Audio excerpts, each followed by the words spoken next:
Hey, welcome back to YT Finance, and this is the channel where I went to business school so you didn't have to, and today we are talking about Palantir Technologies PLTR stock and why I am actually investing and furthering my allocation for Palantir Technologies and why I am actually buying more PLTR stock while the stock is downtrending right now. This is going to be a very informational video, so please watch all the way until the end to learn something new. Remember to go and smash that like button right now for more PLTR stock news videos. Subscribe if you are new, comment your thoughts down below about how much Palantir stock you own, and without further ado, let's get right into today's stories. So as you all probably know, the geopolitical tensions across the entire world due to the war between Russia and Ukraine are very elevated right now. However, the current situation does show how important software companies such as Palantir Technologies actually is to America and its various allies. Palantir has an unwavering commitment to Americans' security, and they are one of the most secure software companies that the United States military branches actually use. And because of this, Palantir has already signed a numerous amount of American defensive contracts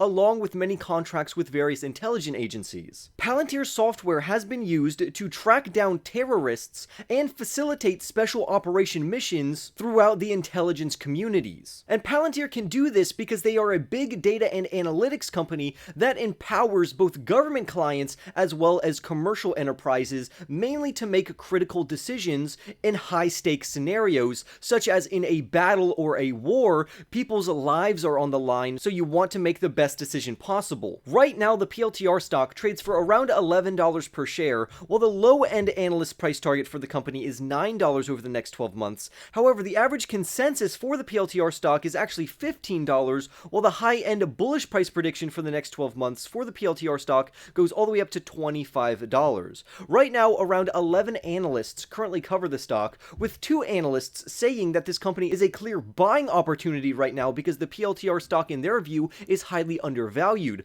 Another 6 analysts actually say just to hold the company because this company has good long-term future growth. However, the stock is going to be very volatile in the short term. Lastly, there are 3 analysts that actually say that the stock is either going to underperform the overall market or that investors should actually sell the company. The PLTR stock, along with a plethora of other growth companies, have absolutely plummeted recently due to various macroeconomic factors, some of which have declined in price by 50 to 80% of their overall value, which is absolutely astonishing. However, with that being said, this is a fantastic buying opportunity, and that's why I am taking this opportunity to buy some of my high conviction plays, which would include Palantir Technologies PLTR stock. Now, if you all know me, you know I am an aggressive long-term investor, and I don't allocate more than 5% of my overall portfolio to a particular company. So when I originally invested into the PLTR stock, it only made up less than 2% of my overall portfolio. However, as the stock price has continued to decline, I have actually increased my overall position in the PLTR stock,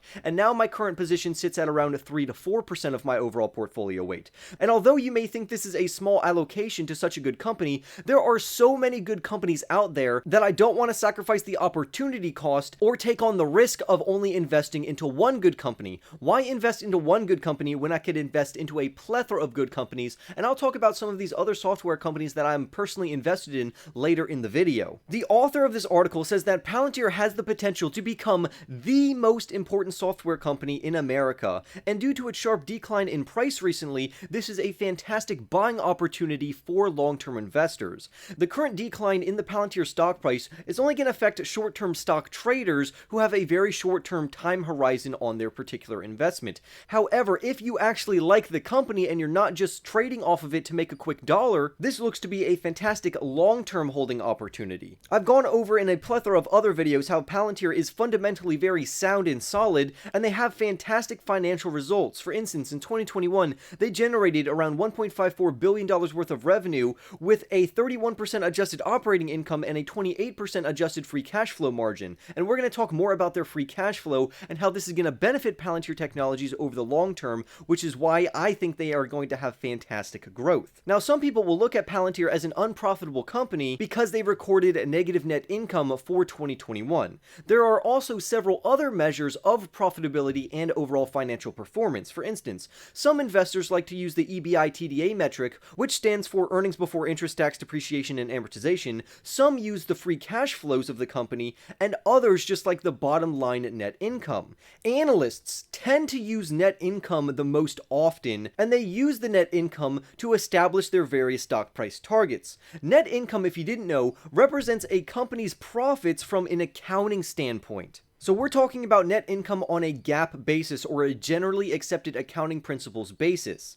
And this would include every line item, which would include non-cash expenses. However, on the other hand, we have FCF, which stands for free cash flow. And free cash flow, or FCF, measures the actual cash flow that is available to shareholders. So that means that the company has generated this amount of cash after adjusting for non-cash expenses, capital expenditures, along with changes in working capital. So I'm the type of investor that places a higher value on a company's free cash flows. And the reason why free cash flows are so important is because they can be utilized to either pay down debt, make acquisitions, or even pay a dividend. In other more bullish scenarios, free cash flows can also be used in a stock buyback program. So that's why I personally like to focus on FCF, and I've done a multitude of different price predictions for Palantir Technologies based on a discounted cash flow model. Another reason why I like free cash flows is that this metric is very hard to manipulate, unlike the other ones. So when you're buying a business, you really are buying a business for its ability to generate cash, which is why I value the free cash flow metric. And in Palantir's case, you are buying this stock at present value because of the company's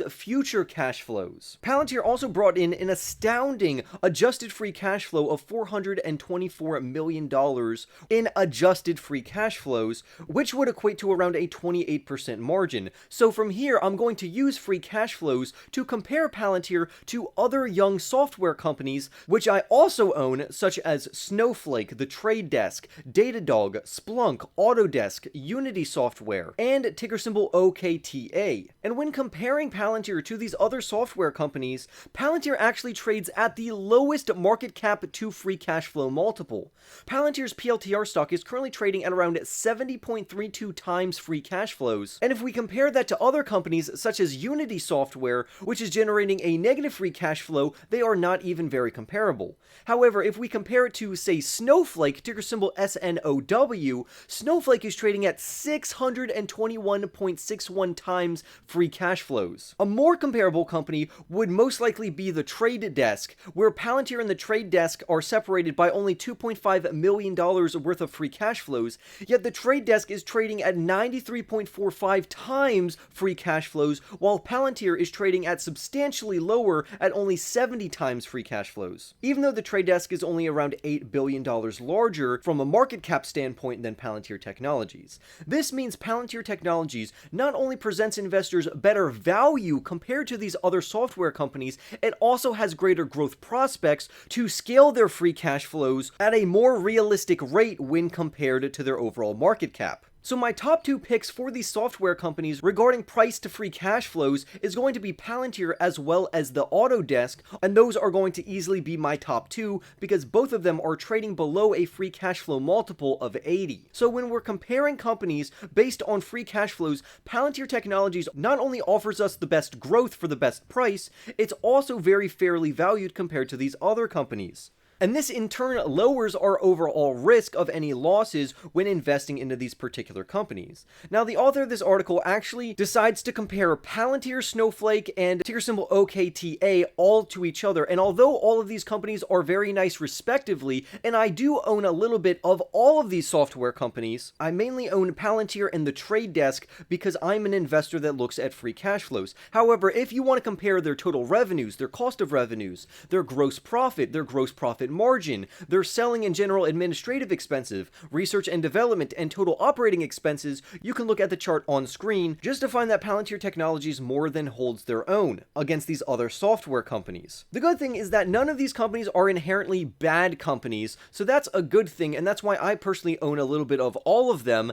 because I like being diversified in this particular software space. However, Palantir Technologies still does stand out as an overall winner compared to these other competitors in some instances. instances. Another reason why I like Palantir and why I am buying more Palantir Technologies is that they increased their gross profit by around $462.4 million, while also simultaneously decreasing their overall expenses. So Palantir Technologies is clearly a standout company in terms of both revenue growth and free cash flow generation. More good news is that Germany is actually planning to increase their defense budget because of the war between Russia and Ukraine. Many other countries are actually doubling down and increasing their overall defense budget, which is going to be fantastic for Palantir Technologies because they are expanding into other countries besides the United States. They already have a great foothold in the United Kingdom, and now they are actually going to infiltrate Germany, because Alex Karp, who is the CEO of Palantir, has actually established fantastic relations with Japan, Germany, and other countries in Europe.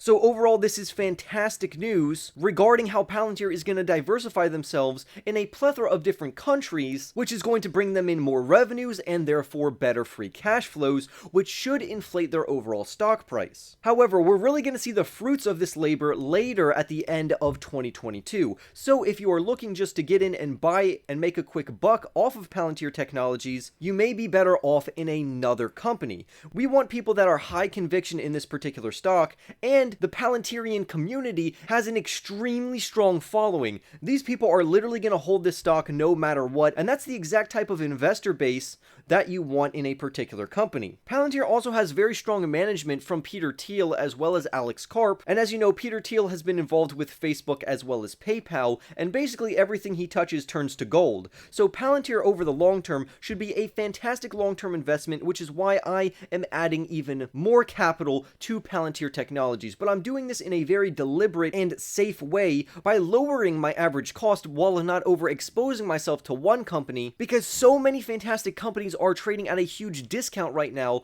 due to many growth stocks pulling back. Palantir is also consistently and is constantly landing new contracts with commercial enterprises as well as government agencies. So they are growing their overall customer base, which is going to increase their revenues, which is hopefully going to reflect very positively on their earnings per share, on top of having free cash flows, which is going to force analysts to increase their overall stock prices for the PLTR stock. However, with that being said, everything is going to come back to their overall net income generation and their free cash flows. Palantir has a fantastic revenue CAGR of over 30% until 2025, and if Palantir at least meets these expectations, this could be a phenomenal company to hold long term. For instance, by 2025, Palantir Technologies is set to generate around $1.24 billion, not of revenue, of literal free cash flow, which would be insane. If we would convert that to today's multiple, that would make the market cap around $86.76 billion. And because of this, that's why I am holding the PLTR stock at least for the next decade,